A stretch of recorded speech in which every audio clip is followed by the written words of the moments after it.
The surface temperature of Mercury ranges from 100 to 700 K, minus 173 to 427 degrees Celsius, minus 280 to 800 degrees Fahrenheit, at the most extreme places.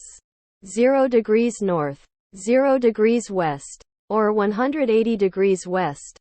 It never rises above 180 K at the poles, due to the absence of an atmosphere and a steep temperature gradient between the equator and the poles.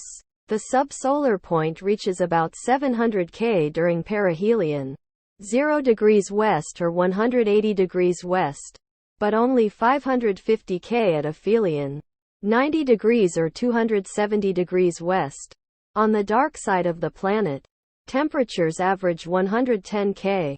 The intensity of sunlight on Mercury's surface ranges between 4.59 and 10.61 times the solar constant, 1370 Wm-2.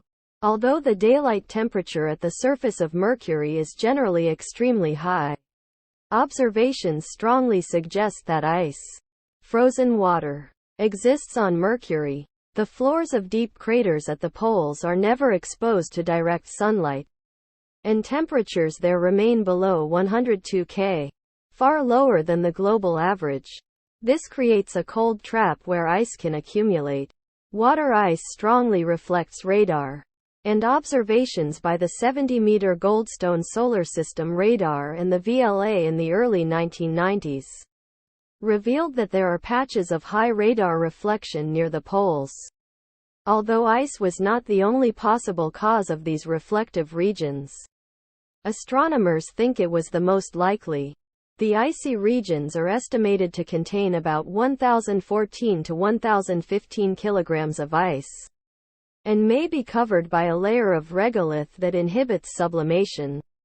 By comparison, the Antarctic ice sheet on Earth has a mass of about 4 times 1,018 kilograms, and Mars' south polar cap contains about 1,016 kilograms of water.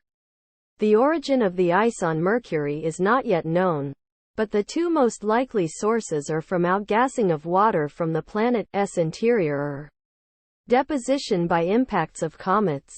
Mercury is too small and hot for its gravity to retain any significant atmosphere over long periods of time. It does have a tenuous surface-bounded exosphere containing hydrogen, helium, oxygen, sodium, calcium, potassium and others at a surface pressure of less than approximately 0.5 nanopascals, 0.005 picobars. This exosphere is not stable. Atoms are continuously lost and replenished from a variety of sources. Hydrogen atoms and helium atoms probably come from the solar wind, diffusing into Mercury's magnetosphere before later escaping back into space. Radioactive decay of elements within Mercury's crust is another source of helium, as well as sodium and potassium. Messenger found high proportions of calcium, helium, hydroxide, magnesium, oxygen, potassium, silicon and sodium. Water vapor is present, released by a combination of processes such as comets striking its surface, sputtering creating water out of hydrogen from the solar wind and oxygen from rock, and sublimation from reservoirs of water ice in the permanently shadowed polar craters. The detection of high amounts of water-related ions like O+, O-, and H3O+ was a surprise, because of the quantities of these ions that were detected in Mercury's space environment. Scientists surmise that these molecules were blasted from the surface or exosphere by the solar wind.